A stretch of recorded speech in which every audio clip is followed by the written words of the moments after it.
Hindi napigilan po ng isang TikTok user na babae ang mapaiyak matapos umano siyang masungitan at malitin ng isang empleyado ng Bureau of Internal Revenue sa Novaliches, Quezon City.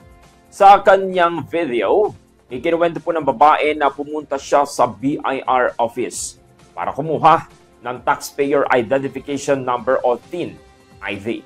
Ngunit imbis na matulungan, ay nakaranas umano siya ng masamang trato.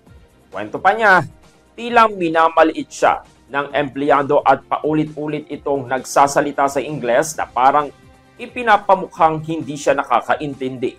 Sa huli na nawagan naman ang TikToker na itigil na ang ganitong pagtrato sa mga taxpayer at sana ay magkaroon ng hustisya sa mga tulad niyang nakaranas ng masamang serbisyo.